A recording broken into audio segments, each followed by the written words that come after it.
नग़्माए कुरानी दुनिया को सुना देंगे,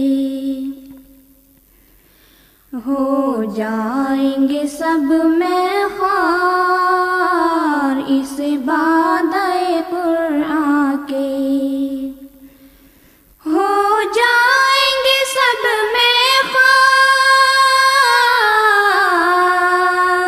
इस बादए कुरान के, फिर जोश मोहब्बत में सीनों से लगा देंगे, फिर जोश मोहब्बत में सीनों से लगा देंगे, हम नग़्माए कुरानी दुनिया को सुना देंगे।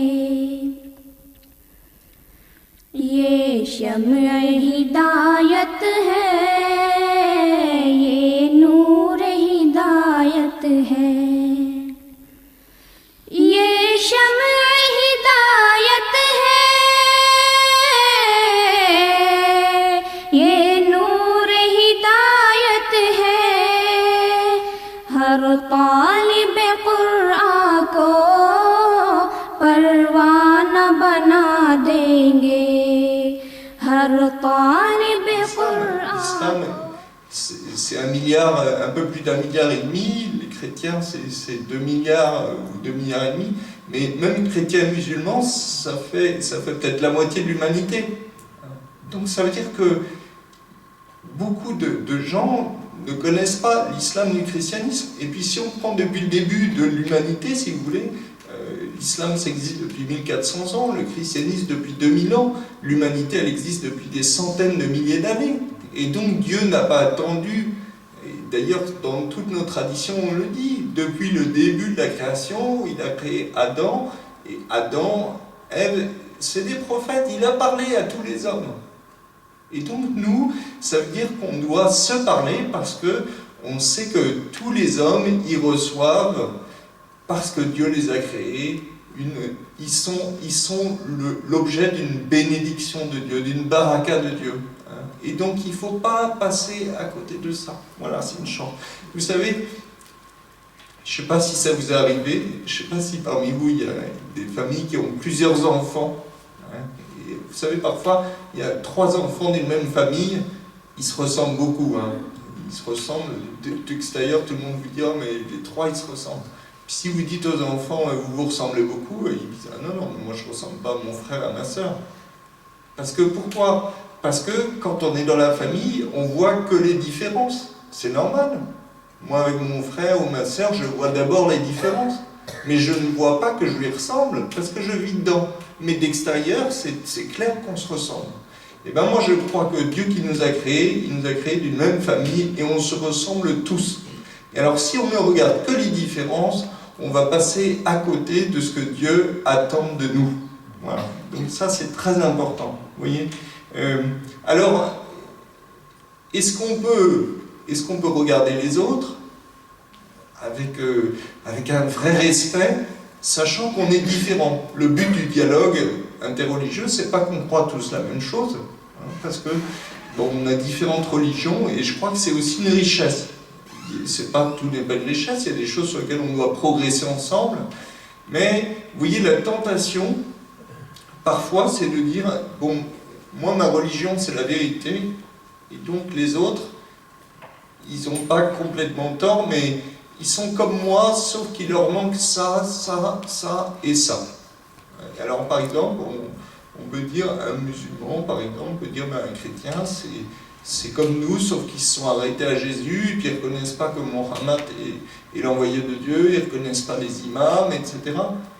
Sauf que quand on a dit ça, on ne s'est pas posé la question de qu'est-ce que croit un chrétien. On a dit, il est comme moi, sauf qu'il lui manque ça, ça et ça. Mais non, il n'est pas comme moi, il est différent. Et pour un chrétien, c'est pareil. Les chrétiens, parfois, il y en a qui disent, ah, mais les musulmans, c'est comme nous, sauf qu'ils croient que Mohammed est l'envoyé de Dieu, ils croient que le Coran a été reçu par Mohammed, ils croient que les imams sont infaillibles, mais en fait, ils ne se demandent pas vraiment ce que croit un musulman. C'est-à-dire qu'on n'a jamais pris le temps de découvrir ce que croit l'autre.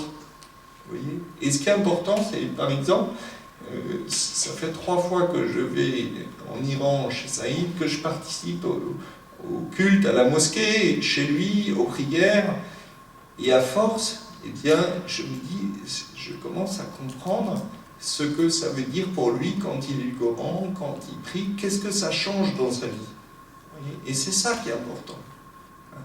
Qu'on puisse pas simplement dire l'autre il est comme moi ça et ça, parce que personne d'entre vous n'accepterait qu'on dise ça. Si je peux, entre 2 personnes, ah ben vous êtes comme lui, sauf qu'il vous manque ça et ça et ça. Non, il va dire non, attendez, mais chacun on est différent, c'est ça notre force. Et puis quand on est marié, on se rend bien compte que, bon, bien sûr, au début, on a envie de se ressembler, de faire tout ensemble, mais après, ce qui fait la richesse du couple, c'est aussi la différence, c'est aussi la personnalité de chacun, c'est ça qui fait le dynamisme, c'est ça aussi qui est fécond. Oui. Et pour les religions, c'est la même chose. Voilà. Donc ça, c'est une chose très importante. Je pense qu'on peut avoir un vrai respect des autres, tout en étant différent. Alors dans ce livre, c'est ce qu'on a essayé de faire, en fait. On a essayé de se dire, bon, on parle de la Bible et du Coran. On parle de la parole de Dieu. Mais en fait, quand on dit parole de Dieu, ça ne veut pas dire exactement la même chose chez le chrétien et chez les musulmans. Par exemple, le prophète aussi. Le mot prophète, ça ne veut pas dire exactement la même chose. Par exemple, si vous me dites, nous, on reconnaît Jésus comme un prophète, est-ce que vous, par exemple, vous pouvez reconnaître Mohammed comme un prophète? Bien, en fait, le mot prophète pour vous et pour moi ne veut pas dire la même chose. Parce que dans l'islam, le prophète Mohammed, puisqu'il est prophète, ça veut dire qu'il est infaillible, tout ce qu'il a fait, c'est juste, c'est vrai, il ne s'est jamais trompé. La parole qu'il a reçue, le Coran, il l'a reçu de la part de l'ange Gabriel, il a dit exactement les paroles même de Dieu, et tout l'ensemble de la révélation coranique est parfaitement juste, parfaitement vrai, tous les mots. Pour un chrétien, le prophète, c'est pas ça. Le prophète, c'est quelqu'un qui est juste inspiré de la part de Dieu, mais qui peut aussi faire des erreurs, qui peut aussi se tromper. Et dans la Bible, il y a des prophètes qui se sont trompés, des prophètes qui ont fait même des grands péchés. Et ce qui en a fait que c'était des prophètes, vous voyez, le roi David, par exemple, dans la Bible chrétienne et juive, c'est quelqu'un qui a fait un très grand péché. Parce qu'il a pris la femme de son capitaine militaire, et comme pour garder sa femme, il a fait tuer son mari. Et en fait, donc c'est un gros péché, hein, infidélité plus meurtre. Et en fait, mais David, quand le prophète lui a dit « Qu'est-ce que tu as fait, tu te rends compte ?» David, le roi David, il a dit « Eh bien Seigneur, j'ai fait la pire abomination de l'abomination. » Il s'est mis à jeûner, à prier, à pleurer devant Dieu. Et Dieu a fini par lui pardonner. Et la force, pour nous, hein, la force du roi David, c'est pas de ne pas avoir péché. C'est d'avoir cru que Dieu pouvait lui pardonner alors qu'il avait fait le pire péché. Et ensuite d'avoir essayé toute sa vie de faire le bien pour rattraper ça. Vous voyez, donc on a des choses un peu différentes. Et pour nous, un prophète, par exemple, ne dit pas littéralement la parole de Dieu. Et donc on ne pense pas, Jésus pour nous c'est pas d'abord un prophète, les prophètes c'est ceux qui ont annoncé Jésus. Jésus pour nous c'est le Messie, celui qui vient accomplir les écritures antérieures. Et donc on pourrait se dire au début de ce livre, on se dit mais alors si c'est comme ça, si on n'a pas les mêmes statuts, si parole de Dieu ça ne veut pas dire la même chose, si prophète ça ne veut pas dire la même chose, est-ce qu'on peut vraiment discuter ensemble? Et quelle reconnaissance on peut avoir de l'autre. Alors on s'est dit, ça vaudrait le coup de regarder un petit peu dans l'histoire. C'est vrai que dans l'histoire, on s'est beaucoup disputé entre chrétiens et musulmans. Il y a eu beaucoup de conflits, mais c'est aussi parce qu'on a toujours essayé de comprendre l'autre à l'image de soi-même. Vous voyez, par exemple, les premiers chrétiens, quand ils ont entendu parler de Mohammed, et de l'islam, ils ont dit, mais c'est comme nous, sauf que là-dessus, ils ont fait une erreur. Et donc ils ont dit, c'est une hérésie. Une hérésie, donc il faut combattre cette hérésie. Ils n'ont jamais pris le temps d'écouter, de se dire, mais tiens, qu'est-ce qu'un musulman ressent quand il prie? Qu'est-ce qu'a vit un musulman, par exemple, vous voyez, quand vous avez une épreuve dans la vie ou une grande joie, qu'est-ce qui se passe pour vous? Comment vous parlez à Dieu à ce moment-là? Comment la foi, elle nous aide à partager? Comment la foi, elle nous aide à être meilleurs avec les autres? Et du coup, on s'est dit, ben, c'est intéressant de regarder dans l'histoire comment on a regardé l'autre dans les deux sens. On a fait aussi du côté des musulmans qui regardent les chrétiens, et de se dire, aujourd'hui, on ne peut plus, si on veut construire la paix, on ne peut plus regarder les autres en disant l'autre, il est comme moi, moins ça et ça et ça. Il faut essayer de comprendre qui il est. Donc c'est ce qu'on a essayé d'expliquer. Qu'est-ce que c'est pour les chrétiens que de dire que la Bible, c'est parole de Dieu? Qu'est-ce que c'est pour les chrétiens quand il dit que Jésus est fils de Dieu? Parce que vous voyez, on peut se dire, c'est horrible de se dire, pour un musulman, dire que Jésus est fils de Dieu, c'est pas juste. Et puis, bon, il y a la sourate Al-Ikhlas qui dit Lam yalid wa lam yulad, Dieu n'engendre pas, il n'a pas été engendré. Et c'est vrai. Mais ce que ne savent pas beaucoup de musulmans, c'est que moi, comme je suis chrétien, je suis d'accord avec ce que dit cette sourate. Parce que le mot fils de Dieu n'a jamais signifié pour les chrétiens fils de Dieu au sens génital du terme. Et donc c'est une expression qui existait déjà avant dans la Torah et qui désignait celui qui était l'intime de Dieu. Et donc les apôtres, ils ont repris cette image pour dire qu'ils ont reconnu en Jésus quelqu'un qui est l'ami intime, le très proche de Jésus, et de Dieu. La meilleure formule qu'ils ont trouvée, c'est cette expression qui existait. Mais ça n'a jamais eu le sens littéral. Nous n'avons jamais pensé que Dieu ait fait un bébé avec Marie. Jamais. Mais c'est l'image qui a circulé, vous voyez.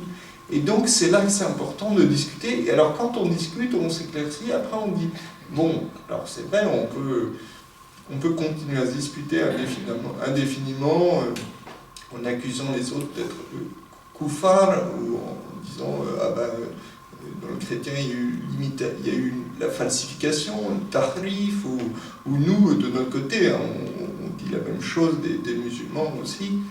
Mais il y a quand même dans notre tradition beaucoup de choses qui nous permettent de regarder les autres avec estime et avec bonté, voyant en faisant confiance. Et donc aujourd'hui, c'est notre choix à nous. C'est-à-dire que c'est votre choix à vous aussi. Qu'est-ce qu'on veut faire? Si je veux continuer à dire que tous les autres sont kafirs, je peux. Il y a tout ce qu'il faut dans nos traditions. Il y a des chouyours qui l'ont dit. Et du côté chrétien, c'est la même chose. Si je veux dire que les musulmans sont inspirés par le diable, je peux y arriver. Je trouverai toujours un théologien qui a trouvé ça. Mais si je veux construire la fraternité telle que Dieu me demande aujourd'hui, ce que je crois qu'il me demande, puisqu'il nous a donné la possibilité de mieux nous connaître, parce qu'autrefois, vous voyez, chacun vivait dans son pays, donc on parlait de loin. Mais là, il nous a donné de mieux nous connaître et il veut que nous travaillions ensemble. Donc si on veut faire ça, on a aussi dans nos traditions tout ce qu'on a besoin pour le faire. C'est-à-dire qu'on a aussi des chouyours, on a des théologiens qui nous ont dit comment regarder l'autre avec respect, avec amitié, et comment on pouvait, tout en respectant la foi, se nourrir, s'enrichir de la rencontre avec l'autre. Et moi, je vous assure que, puisque maintenant ça fait 30 ans ou presque ou plus, 35 ans que je suis engagé dans le dialogue avec les musulmans, combien ça m'a enrichi dans ma foi, combien ça m'a aidé à mieux comprendre, par exemple, le tawhid, vous voyez, l'unicité de Dieu. Combien ça m'a aidé à mieux comprendre comment Dieu était plus grand que ce que je pouvais simplement comprendre parce que j'avais reçu au départ. Comment ça m'a aidé à comprendre comment Dieu parlait à l'humanité depuis le début, à travers des formes extrêmement variées. Et combien ça m'a enrichi dans la découverte de Dieu. Voilà. Donc j'arrête là. Il Et puis, parce qu'il faut laisser du temps pour des questions. Voilà quelques éléments. Merci. Moi j'ai une expérience dans ma vie, c'est que un jour, c'est pas par rapport à un chrétien, mais c'est par rapport à un sunni. Nous on les considère comme nos frères et je suis totalement d'accord. Et vous avez mentionné que eux de leur part, il y a certaines personnes qui ne le considèrent pas. Et du coup, moi je venais d'arriver sur Paris et on m'a demandé ma religion. Et j'ai dit que j'étais musulman et ils m'ont demandé si j'étais sunnite. Et je leur ai dit que non, j'étais chiite. Et du coup, ils m'ont tout de suite attaqué dans le sens où, non, vous, dans plein de sujets, que oui, est-ce que vous considérez par exemple Ali supérieur au prophète, etc., etc. Et ils m'ont agressé en fait. Et comment, d'après vous, il faut réagir face à cette situation-là, enfin face à ces situations-là? Comment continuer le dialogue en fait, de manière... Juste répéter la question pour ceux qui n'ont pas pu bien entendre. La question c'était que souvent quand on se retrouve en discussion avec les sunnites, le débat s'enflamme très vite parce que justement on a une différence de point de vue. Et du coup, la question était justement comment aborder le dialogue avec les sunnites. Tout d'abord, je dois avouer que peut-être pour vous, mes réponses ne ressemblent pas les réponses des autres Khalaj. Peut-être.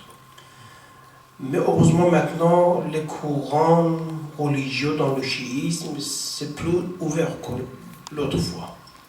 Pour la réponse, s'ils ont un genre de dialogue, la réponse est ça. Nos imams, ça veut dire Imam Ali, Imam Hassan, Imam Hussein, à l'époque des califes, ils ont soutenu.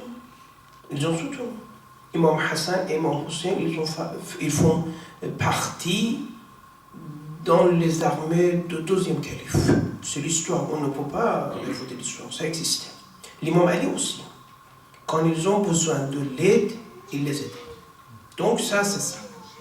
Deuxièmement, on voit le respect toujours parmi les imams et les califes. Ça, c'est sûr. On ne peut pas laisser à côté de l'histoire. Il y a des livres, moi, je ne rappelle pas les noms de livres, vous connaissez peut-être, les livres qui parlent de quelques termes, comme par exemple les insultes. Moi-même, en tant qu'un chercheur, pendant presque 30 ans au moins, moi, je n'accepte pas les racines de ces livres, les chaînes à propos de l'authenticité de ce livre, ce n'est pas exact. Et ces livres, les racines, l'auteur, tout est quelque chose de très vague. Donc, on met à côté. Aussi, si elles étaient authentiques, aussi on met à côté. Parce que nous avons la vérité devant nous. Le respect des imams à l'égard des autres.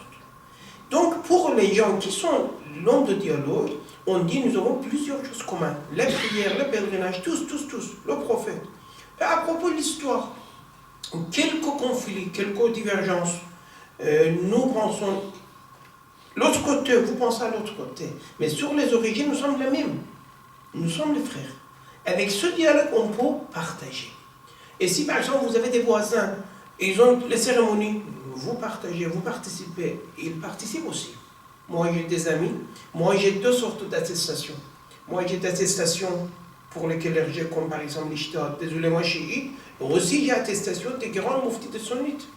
Ça veut dire moi aussi j'ai passé un examen chez lui et il était étonné pour le hadith de sunnite et il m'a donné une attestation, toute attestation dans deux pays. Ça veut dire de Jordan et de l'autre. Donc ça veut dire moi j'ai toujours gardé l'amitié pour le dialogue. Mais il y a quelqu'un qui n'a pas le nom de dialogue. Il voulait attaquer, vous laissez à côté. Vous laissez à côté. Parce qu'on rencontre parfois comme ça.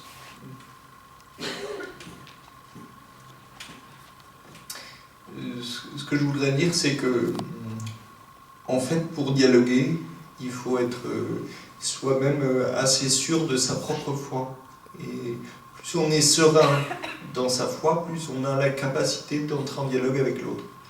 Et souvent, quand des gens ont du mal à discuter avec vous, quand ils vous sortent des arguments, c'est aussi parce qu'eux-mêmes sont un peu faibles dans leur foi, ils ont besoin, ils se sentent...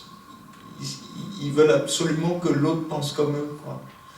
Et de fait, parfois on ne peut pas dialoguer, parce que si l'autre veut vraiment pas dialoguer, mais moi de mon point de vue, ça m'arrive aussi au sein des catholiques, d'avoir du mal avec des prêtres qui veulent absolument pas dialoguer avec l'islam, qui critiquent, qui me disent mais tu es naïf, mais je crois que, enfin moi en tout cas je le vis comme ça, c'est-à-dire je me dis ben, le Seigneur Dieu m'a donné la chance d'avoir cette expérience et de pas du tout avoir peur quand je rencontre des autres. Une fois il y a une journaliste qui m'a dit quand vous rencontrez des musulmans vous avez peur de quoi?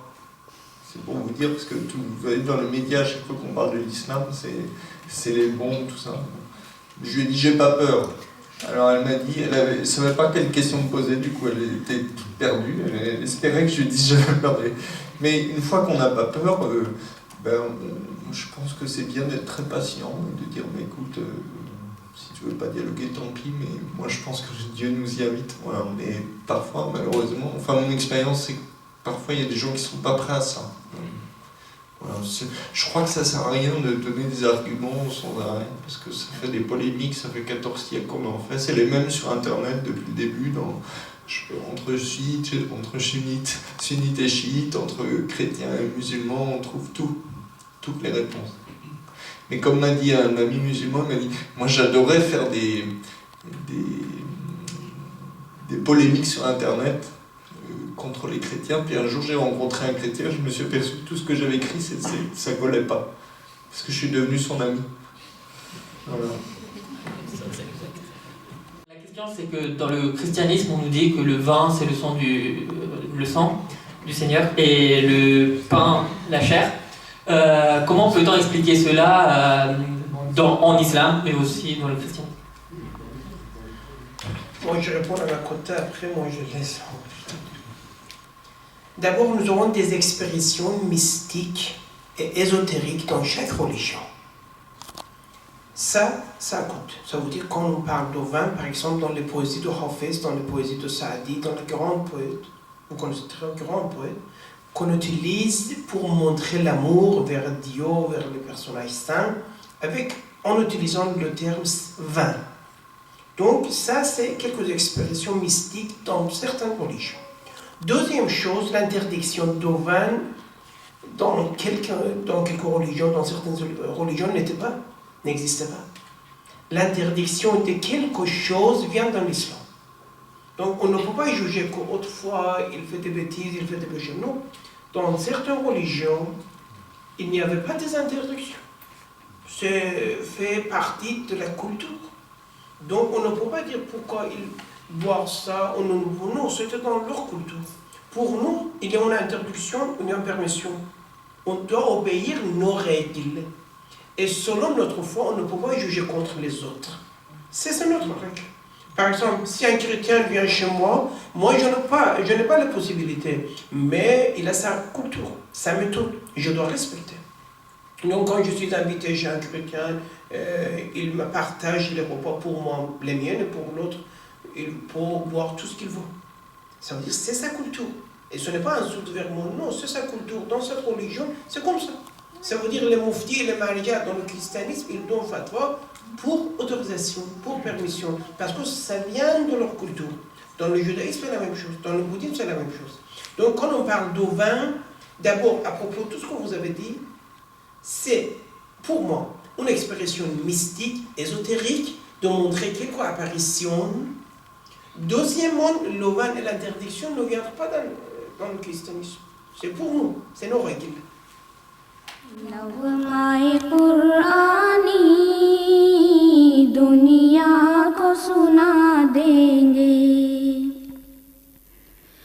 हो जाएंगे सब में ख़ार इस बादए कुरान के, हो जाएंगे सब में ख़ार इस फिर जोश मोहब्बत में सीनों से लगा देंगे, फिर जोश मोहब्बत में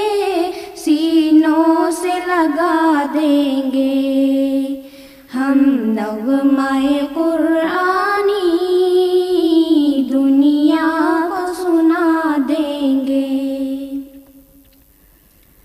یہ شمع ہدایت